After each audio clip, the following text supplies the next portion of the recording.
It's very exciting. Okay, wonderful. Right, yeah, we are live now. That's fantastic.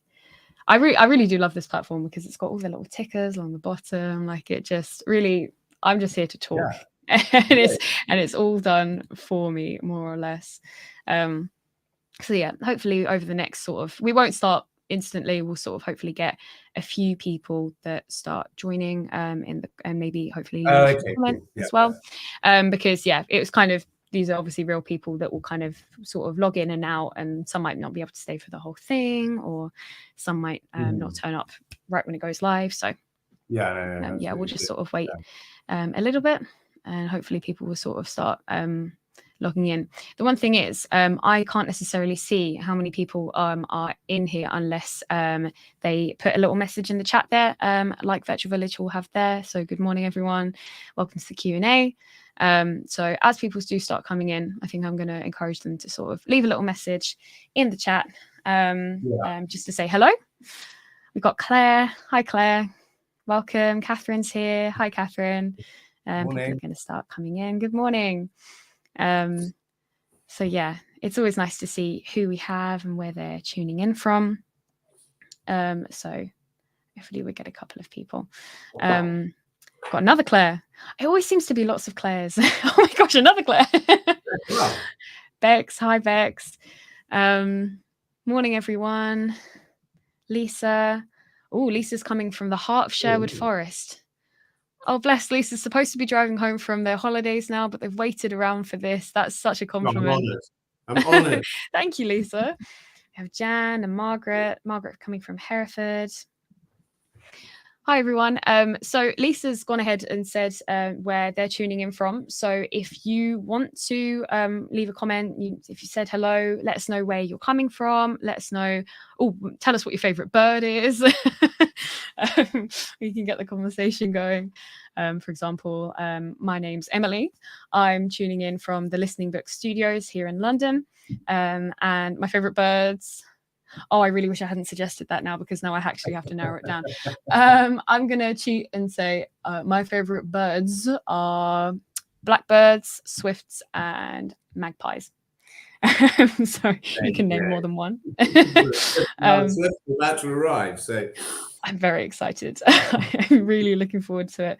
I've already I was actually working in the office here at Listening Books. So Listening Books, we're based in London, near Borough Station, and so it's a very urban area, but there was a lovely blackbird singing near the office yesterday as I worked. It was absolutely beautiful. You know, when things just go a bit quiet and then it just sort of cuts through.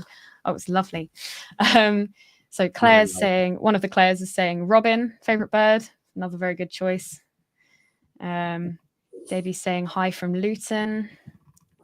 It's good to see we've got a few people joining now. So as we're joining, to sort of not take up too much time and wait too long. Actually, no, Clara said, coming from High Wycombe, I like pigeons and seagulls. Someone has to stick up for them. I really like that. So as you're all saying good morning, I will just... I mentioned that I work for Listening Books, as you might see from my lovely background. So if for those of you who might not be familiar with us, so at Listening Books, we are an audiobook lending charity for anyone in the UK whose illness, mental health condition, disability or learning difficulty makes it more challenging to read print or hold a physical book. So I believe our details will be signposted to sort of throughout the call by Virtual Village Hall, but please do look us up if you haven't heard of us and you think that we could support you with our audiobook service. So we've got Jan saying hello from Essex. Favourite bird is the skylark. Oh, I think we might have a couple of times. I agree with that. It lifts my spirits as it soars into the sky singing. That's lovely, Jan. Thank you for sharing that with us. We have Lisa saying owls, kestrels, eagles, hummingbirds. Wow. Andy House's amazing hummingbirds. What good choices of birds we have here. Debbie's got a pair of jays in the trees outside in Northampton. Wonderful. That's fantastic. Okay, lovely. So I've told you a little bit about listening books, but obviously this is not necessarily why we're here, because here to chat to me today is the person that I have with me on this call, and that's Charlie Corbett. So those of you, some of you might have read his book, 12 Birds to Save Your Life. Others maybe haven't.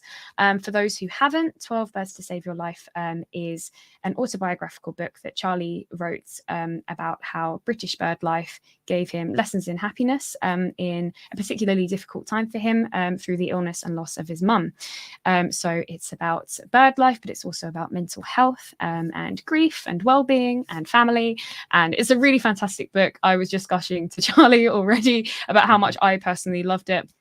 I've been recommending it to everyone I know, including we've also been talking about it in the Listening Books Club, which is our very own book club group on Facebook, which everyone is welcome to join. If you find us on Facebook, it will be linked to on our page, because we're learning about books about nature at the moment. So it ties in absolutely beautifully. So it is a fantastic book, but I don't want to take up too much time gushing about it. I think we've got quite a few people here now. So I'm going to hand over to you, Charlie, to just maybe, do you want to start off by telling us a bit about yourself? Yeah, so who am I? Gosh, Charlie Corbett, author of 12 Birds to Save Your Life. What am I? Gosh, well, I used to be a journalist. I was a financial journalist for many years. I actually grew up on a farm. Left home, traveled the world, was a financial journalist, and then came back to the UK in my 30s, having been living in Australia and then traveling for work all around Africa, and realized that I'd kind of completely forgotten my upbringing and where I grew, all the birds and everything from when I grew up. And this was now 15, 16 years ago, and set about, I suppose, putting that right. I barely knew the difference between a sparrow and a starling, and I felt rather ashamed of myself, given I'd grown up on a farm. And yeah, as I say, forgotten all I used to know. And it was during this process of reconnecting that my mother got ill and died. And then it was quite what I hadn't really realized was how important our connection to nature is, and how many of us, all of us almost, have sort of dislocated ourselves from that. And these soaring skylarks that people are mentioning and that kind of thing. And it was a skylark that kind of really tuned me back in properly to how important just the sitting and listening to the song of a bird can be. And our ancestors, I think, were better able to cope with grief, with uncertainty, I think, because they were more tuned in to the nature around them, to not just the birds, but the changing of the seasons. We've forgotten this, like this old peeling wallpaper that we have around us that we've long ago forgotten to notice. So that's a bit about me anyway. I probably went a bit too long.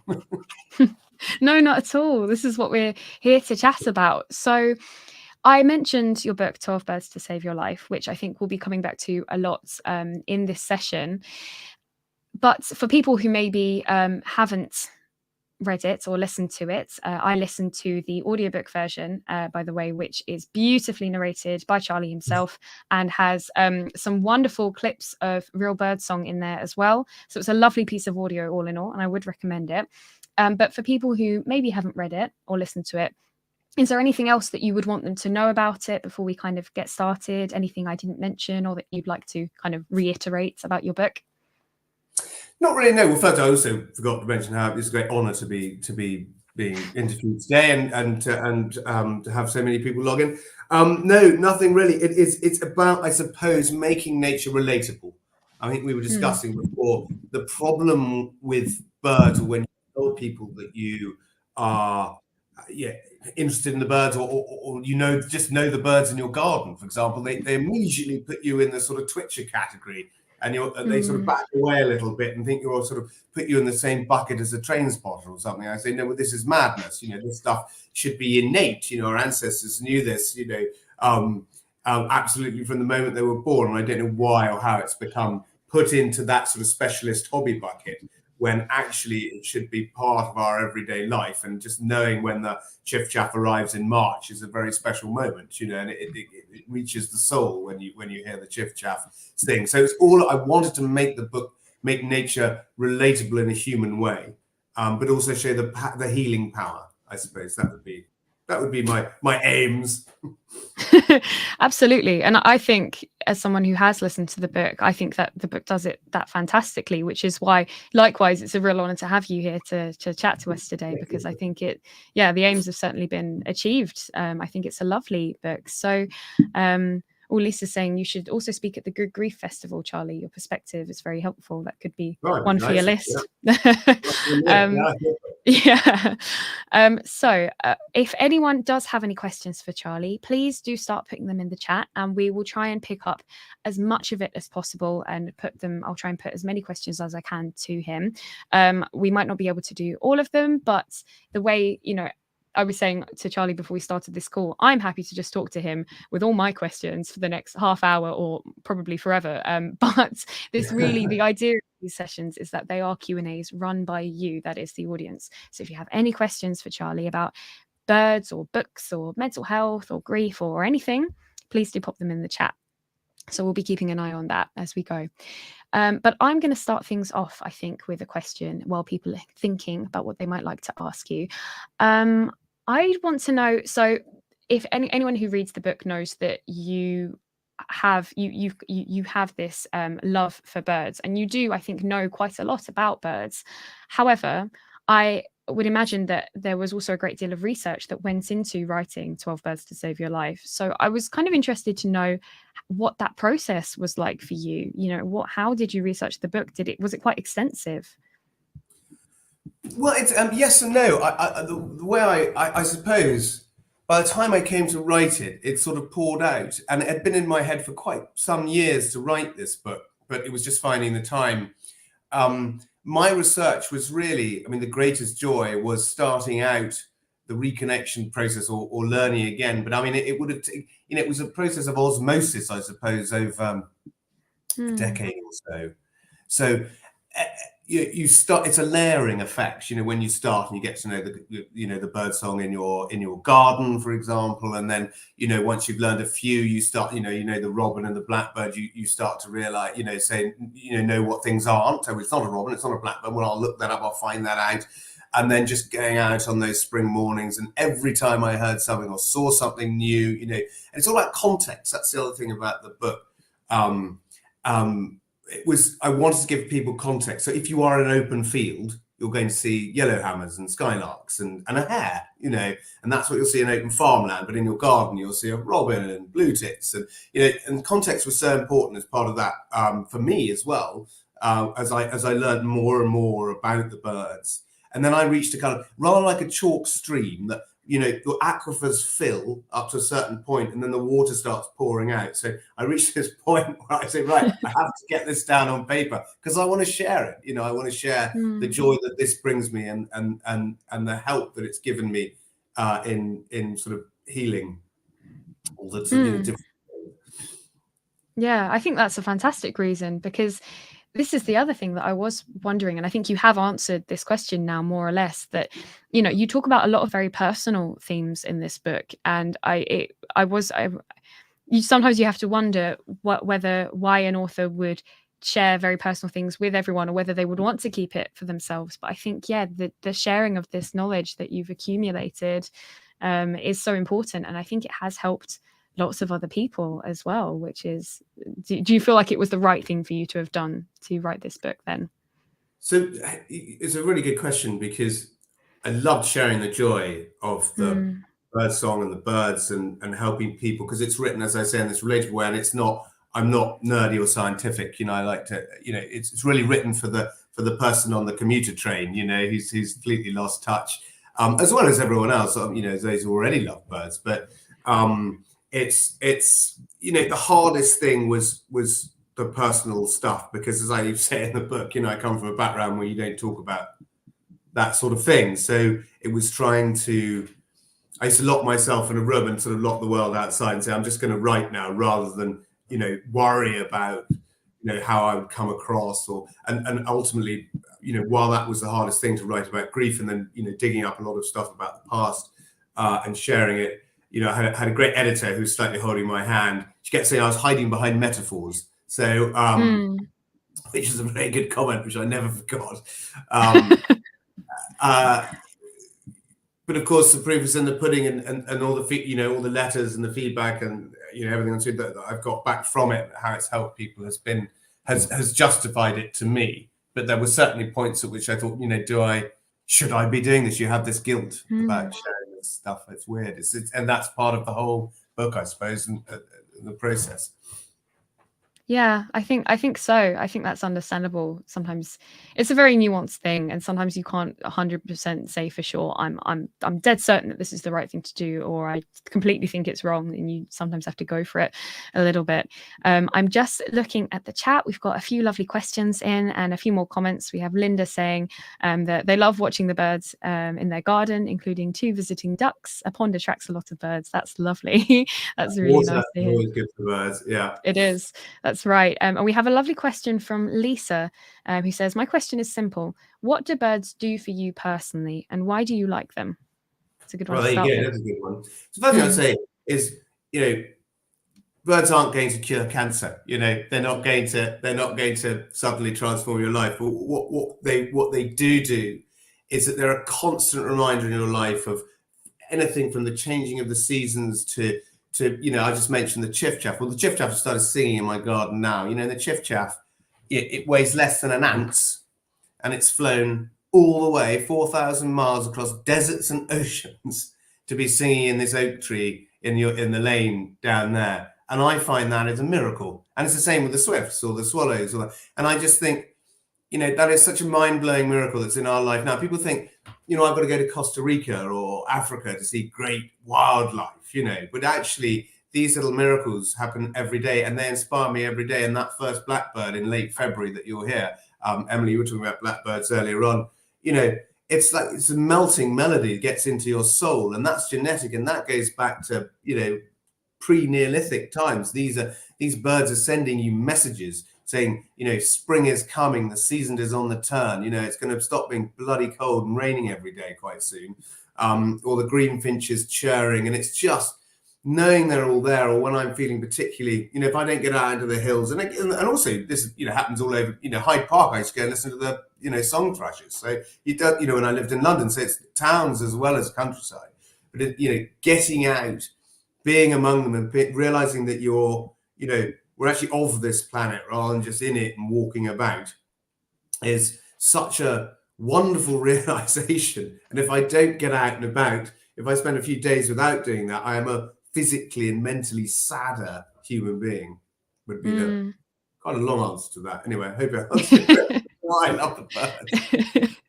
Well, it's interesting that you talk about even when you were living in London, you would listen, you were able to connect with local bird life, because Victoria actually asks, what advice would you give to someone living in a city who wants to connect with local bird life? So do you have any tips? Because I think sometimes people think it's possibly a bit harder than it is. I think it's just a different environment. There are definitely still birds. Would you agree? No. Tip number one is, we see, but we don't watch, and we hear, but we don't listen. And tip number one is to notice, is to tune in. And the moment that you start tuning in, you will start noticing. For example, cities these days are full of goldfinches, which are, and the collective noun for goldfinch is a charm of goldfinches. And they are, that you can, describe it better. Like, these collective names are wonderful. But then you'll just suddenly start noticing them. And you'll always notice a robin, because the robin will always find you. And then you'll hear the blackbirds, and then you'll start noticing once you tune into it, and you go to getting up early in the morning helps. So get into the park early in the morning, and the birds will be, especially this time of year, you will really start to notice the bird song. So people say, and sparrows, well, we've lost a lot of our sparrows in towns, but there's sort of some places coming back a bit. But, they're everywhere. But the problem is we have always treated it, our own wildlife in this country particularly, like this old faded wallpaper that we long ago stopped noticing. So tuning in is the number one piece of advice that I would have. I think that's really helpful. Yeah, because I think also that in a way that sort of applies to people who don't live in urban areas as well, but who aren't necessarily familiar with being able to recognize and spot the local bird life. You just actively trying to tune in. I think something that I talk about with my friends a lot is if we're going for a walk, you know, even if we're just walking from the bus stop to the train station, not having earphones in that at that point. 100%. Yeah. I know? never wear earphones. And when I walk, you know, what we do, we tend to walk from A to B with our earphones in and we stare down and we're looking at our blasted phone. You know, to put the phone away, take the earphones out and just walk and look. I mean, my wife, you know, for a while found it very difficult to walk with me because I stop all the time.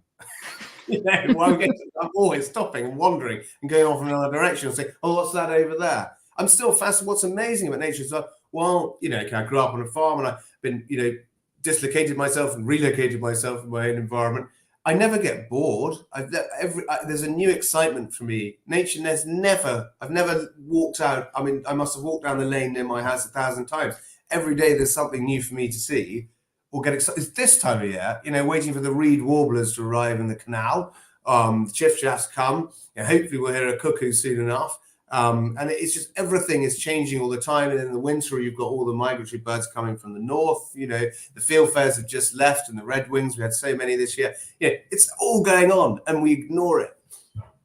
Yes, I think so. I think, yeah, not if you are sort of just doing an A to B sort of walk, not wearing earphones, I would say is a good tip. Although I will double back on myself and say I recently I've been trying to actively listen to birdsong more, but when I've been on the train, I was listening to 12 Birds to Save Your Life, and I did have my earphones in at that point, but it was all for the right cause, I think. Yes, definitely. yeah, we'll allow that. We have a couple of lovely comments about people's personal experiences with birds. So Lisa says, my dad was friends with a robin. It used to wait for him coming back from the shops, then hop up the path and garden fence with him. My dad would then feed him. That's lovely, Lisa. Andrea, sorry, I don't know if I've pronounced that right, says dawn chorus is the most amazing start to a new day. I totally agree. It's really, really beautiful. Julie says the swallows return to our sheds every year after their epic journey. We love watching them dipping and diving for bugs on summer evenings. Really, really beautiful. If you do live near water, they often will skim the surface. Oh, it's amazing. The house martins doing that. Absolutely amazing. Yes, absolutely fantastic sight. And I did, Linda said, this made me laugh. The best thing about birds is that they don't talk back, which is... Yes, I know, absolutely. Nature's great, doesn't answer back. It just carries on as though you're not there. It's wonderful. Yes. We have an interesting question from Paula, who asks whether there's anything biologically innate in humans that makes bird song healing, do you think? Is there something biologically within us? It has to be, because it's all these are sending signals and messages to us. So as my son. It's nature sending messages, because we do think that we're somehow these aliens that have been placed on this on this sort of alien planet. You know, they are part of what we are, and so when something goes back so far, there is no doubt at all that there is something innate within us about hearing birdsong. Because particularly, I think in the spring, after long, you know, winters are easy for us. You imagine what winter was like, you know, 1,000 years ago, or even 150 years ago, and hearing those birds singing in the spring is such a powerful message about life getting better. And it teaches us in all life that things, you know, things do change, things get better, things, and life is up and down and round and about. Absolutely. I think, that's a really fantastic response. We touched on this before, but Linda does ask, do you have a favorite bird? And Linda says, mine is a wren. I love wrens. The amazing thing about wren, I just want to talk about wrens. Where one of my chapters is on wrens. But when in winter, wrens are very fiercely competitive in summer. And I'm sure you know this because your favorite bird is a wren.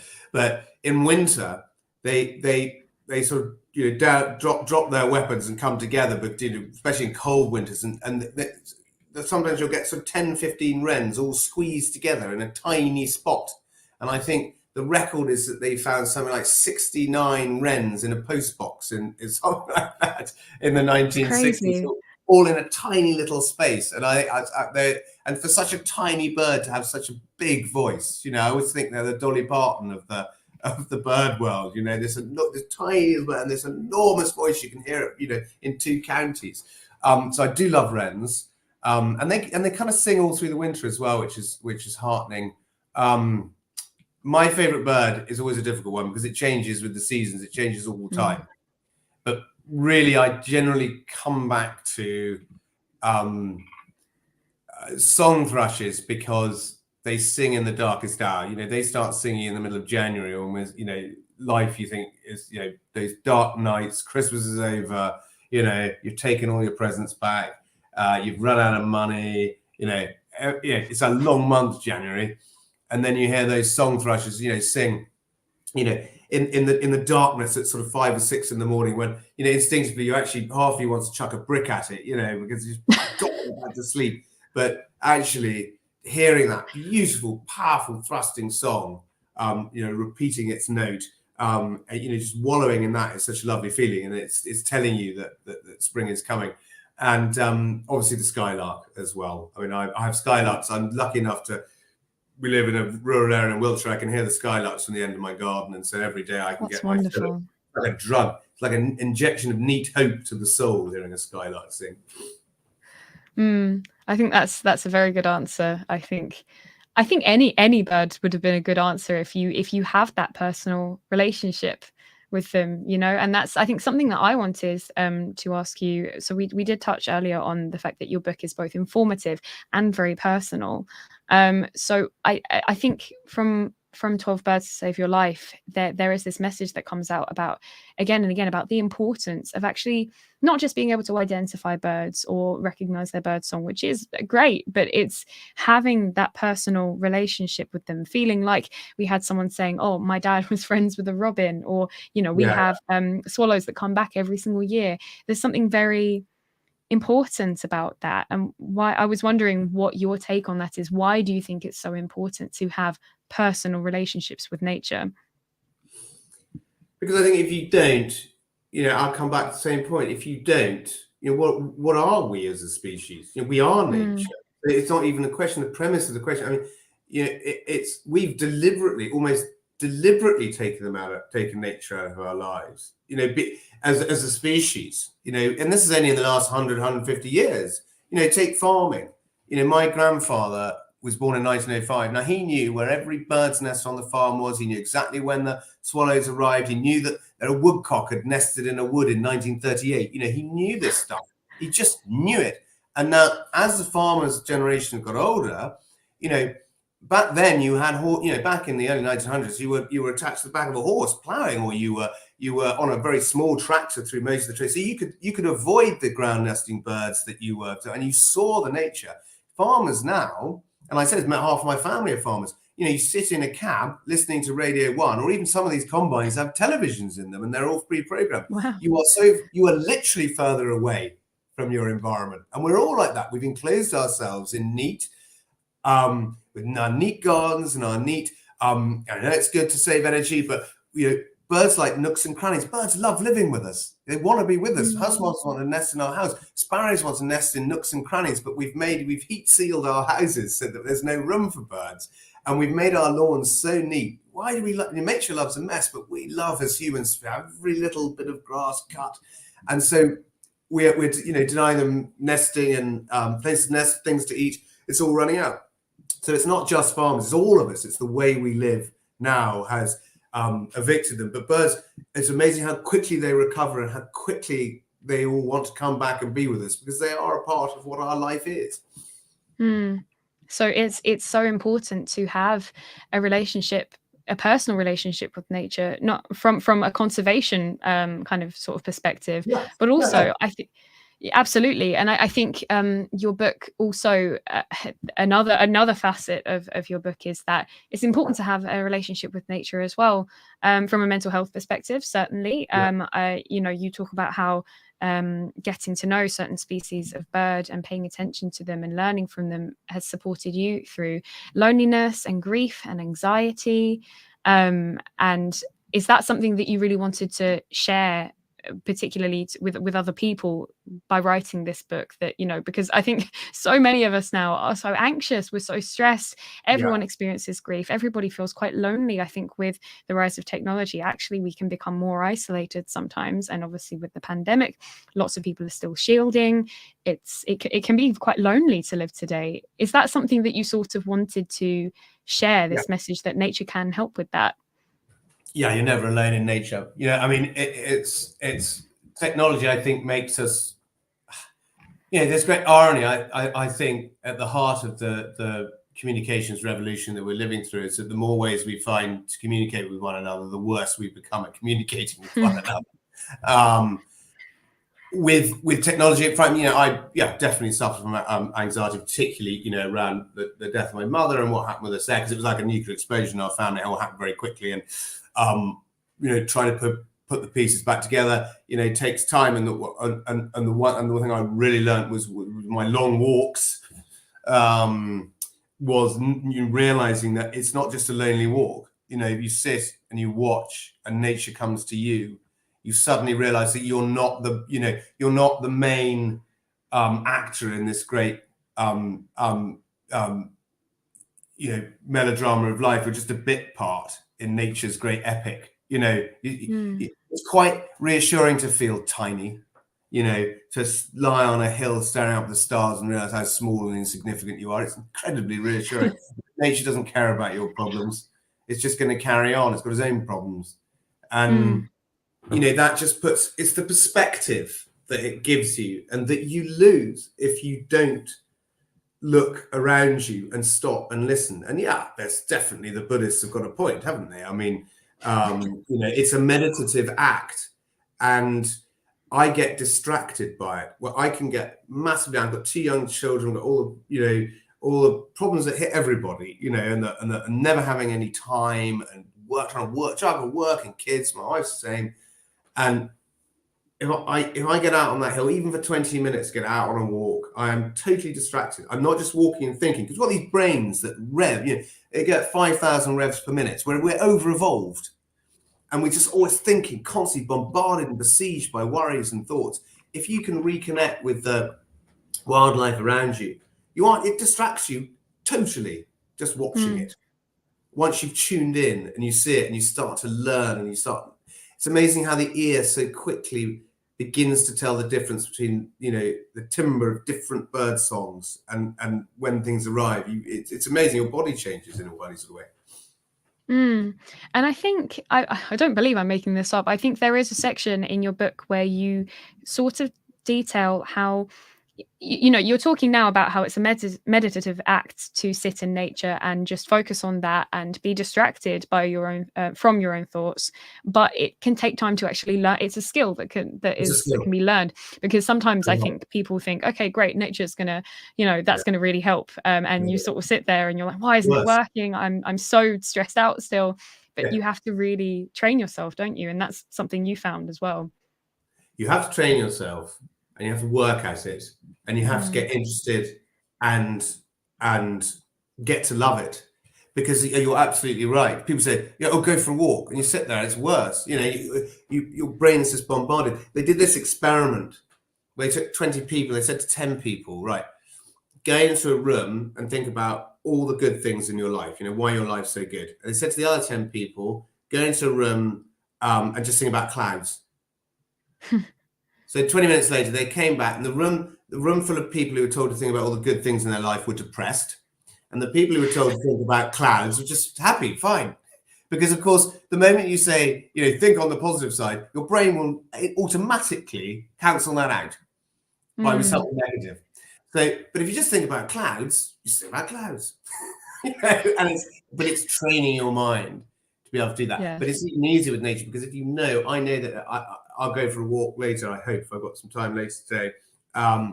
And I'm going to be in search of skylarks, or I'm going to be in search to see if the kestrel's out, or are there any hares around this evening, or something. You know, there's something, and there's still a little buzz and a distraction, and you are distracted.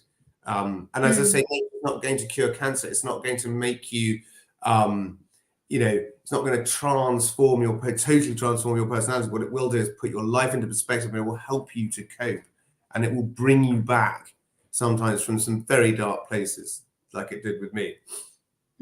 Very, very wise words. I think mental health is something we do talk about quite a lot here in kind of the Listening Books community, because obviously our service is in part for people whose mental health or mental illness can impact on being able to read, maybe because you're distracted or you have intrusive thoughts or you have panic attacks.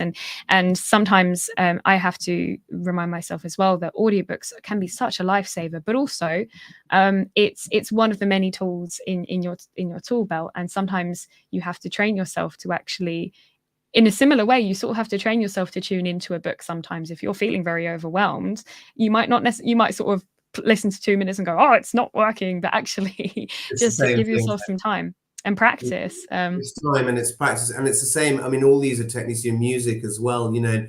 But it's exactly. I mean, books, you know, not just books about nature, but books are a massively important part of my way of coping with the tricky business of being a human. And it's also another thing we've neglected as a species. So we don't have time just to sit and read a book or to listen to a book.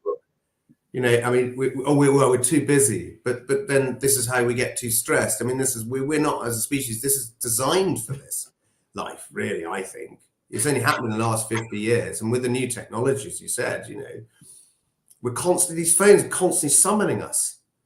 So give me more. They're like these phones are like difficult children. I want more. You know, it's like beeping all day. And like you say, reading it can be really hard to fit in. And I really enjoyed your sort of references to the sort of books that you've enjoyed kind of either as a child or an adult in 12 Birds to Save Your Life. And I think a lot of the books that you mentioned kind of other kinds of birds. So you have 12 main chapters in 12 Birds to Save Your Life. Each one is one of the 12 birds. But you do sort of mention that you've read a lot about lots of other different kinds of birds. And even talking to you now, I can see that it's not just these 12 birds that you are interested in. You are a big fan of bird life. And it actually leads us to a question from Catherine, who asked us, or asked you, were there any other birds that you were considering featuring in your book that didn't make the cut in the end? Well, that's a very good question. So pretty much most of them made the cut, because the way that I looked at it is that each bird in each chapter is kind of a gateway bird, you know. So if I'm writing about the robin, which is in the book, I will talk about all the garden birds. So I will talk, and you know, if I talk about you know, the skylark, I talk about all the birds that you'll see in an open field. So I can get my yellowhammer in, you know, or I can get my lapwing in, because they're birds of the open field, and so. I could talk about all that. I talk about barn owls. I talk about all owls, you know, and chaffinches. You know, I get into that. You know, so there are 85 birds actually, I think, in total in the book. So it's sort of 80 birds to save your life, but that doesn't have the same sort of ring to it. But the 12 birds are all ones that did have a special meaning to me in some way during this 12-month period where my mum, well, she got ill and died in a 6-month period, and then the aftermath, and so it took me through a whole season. And so I was able to take the reader through a whole season of what you'll see and hear. So that's that's absolutely great. I'm trying to work out what my, hang on a minute. I think I'm unplugged. Hold on. Wait 1 second. Okay. No worries. In the meantime, I'm just going to have a look and see what other comments I may have been neglecting. Lovely. We have a couple more lovely comments from Lisa, actually, who's mentioned that, for example, another fantastic little bird fact that she wants to talk about is that a Harris hawk's eyesight is so good it could read a newspaper a mile away, which I really love that you mentioned, Lisa, because I love the idea of a Harris hawk being able to read a newspaper, even if it were right in front of it. The Financial Times. Yeah. Or there are miracles. I mean, when I do barn owls, which I didn't know before I wrote the book, you know, they're not, they make absolutely no noise at all, not even a whoosh. They're totally silent, but they're not waterproof. So if it rains, they can't fly. So they can't hunt at night when it rains at night. So if we have a lot of rain, feel sorry for the barn owls, you know. But it's all these, you know, they're miraculous creatures. And it's learning. I think the more you start to, it's all a bit of a knock-on effect. If you start to listen to bird song, you might start to learn more different facts about birds, which might lead you on to learning about other birds that maybe don't live in your area, and it might help your mental health. And you do start to sort of build a rapport with these birds and see them more as kind of like neighbors with personalities rather than just like an illustration in a book. Which is something that you do touch on as well in 12 Birds, because I think you talk about how people used to write about birds in ye olden days, where they would, the depictions of birds are so full of life and so whimsical, really, and really do give them their own personalities, because they do have them. So it's really wonderful to connect with that. There was always vicars and parsons writing about them. Yes. But the way they talk them in such about them in such sort of human terms, but also they're not sentimental. I'm not talking about being sentimental. I don't think that's what they are, but I think that they feel as part of their life. You know, these birds are really integral to them with the way that they write. Whereas now we do this sort of superciliums and kind of the male will do this and that, you know, it's all kind of so scientific, and you suck the heart out when as soon as you get any scientific about it, it suddenly dehumanizes it all. And so that's why, I definitely like the old way of writing about them. And yes. And all that sort of thing. But I think you've brought that back in your book. You know, that's the sort of style that you write in. And I think people were saying in the comments today, you know, it's so wonderful to hear a writer talk so passionately and so articulately about bird life, because that's the way it should be discussed, you know, not in this dry sort of overly matter-of-fact way. Yes, no, it's been a really, really wonderful conversation, actually. I'm looking at the time, and I know that we need to sort of wrap up soon, but I think there's one more question that I definitely want to put to you, and it's a good one to end on. So Andrea asks, are you planning on writing any more books about nature? Do you have any up your sleeve? Oh, no, that is a good question. I do. It's finding the time at the moment, juggling work, children, all those sort of things. But I kind of wanted to, while I was writing 12 Birds, I found out that the oak tree supports something like more species than any other tree. Something like 2,300 species are supported by a single tree. And that fascinated me. It never left my mind. And I then went to speak to a load of oak experts on oak, which are remarkably few people are experts in oak. And this very nice lady said, well, no, actually, it's 2,301. I said, who's the one? She said, us. And we asked, because a lot of the thing about the 12 Birds Save Your Life was embedding birds in our culture again, because they play such a big part in our culture. And the oak is such a big part of our culture. And I thought it would be another useful way to help, again, in a relatable way, people get to know trees a bit more. And you know, then relate it to my own life. And there's an oak tree in the garden and the farm where I grew up, which is on its last leg. It must be 400 or 500 years old, you know, so it's relating it just back to life. And so that's sort of up there and out there. So there may be something coming up quite soon, but let's go get around to it. Yes, perhaps a 12 trees to save your life could be hitting our shelves.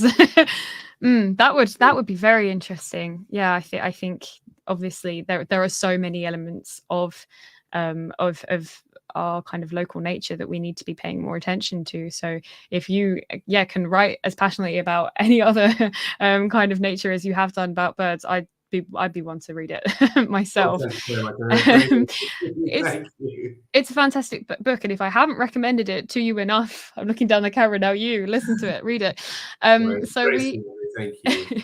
It's fantastic, and thank you again for chatting to us. We have some closing comments for people from people who've been here. So we have two Lisas. So one Lisa says you could join the Cloud Appreciation Society. It's wonderful. I don't know whether that's like a national organization or whether it might be like an online group, but that does sound fantastic. And another Lisa says, which I think this is a really wonderful comment. Lisa says, I have a pair of wood pigeons very close to the house, and I even call them mum and dad. I think they're keeping an eye on me on behalf of my late parents, which is wonderful. And that really sums up kind of everything we've been talking about, really, how if you have this connection with nature, it can really help you cope with loss. It can make you feel, you know, connected to the world. It can help to quell anxiety. It can be really wonderful. So thank you so much. We have some people saying, "Oh, I'm definitely reading this." Oh, well, that's good. Yeah, We've done our jobs. Nice. But yes. So before we wrap up, I just wanted to say thank you so much to Virtual Village Hall, run by Royal Voluntary Service, for facilitating this whole meeting. So we wouldn't have necessarily been able to do this by ourselves, and they are fantastic, and they run lots of online events. So if you're looking for other things that, you know, new groups to join or other hobbies to pick up, definitely check out what else they have going on. Thank you very much to everyone who's been in the chat, listening, commenting, sharing their stories with us, as well as asking questions. It's been really lovely to hear from you all. So thank you so much for coming. And Charlie, of course, thank you to yourself. You've been wonderful to chat to, and we really, really appreciate you giving your time to talk to us today. And I hope you've enjoyed it as well. I've had a lovely time. Thank you very much for your lovely questions, for everyone's lovely questions. And no, it's been a real honor to be on Listening Books today, and thank you very much. Thank you very much, guys. And as a reminder, Listening Books is a charitable audiobook lending service. You can look us up at listening-books.org.uk. If you have an illness or disability that makes it harder to read print, please check us out, because we might be able to support you. And I think that's it pretty much. I've said my goodbyes, so I hope everyone has a fantastic day. Keep listening to the birds. It's the best time of year to just get out and listen to them if you can, and spot them if you're able. And everybody, take care. Have a lovely day. Bye, everybody. Bye.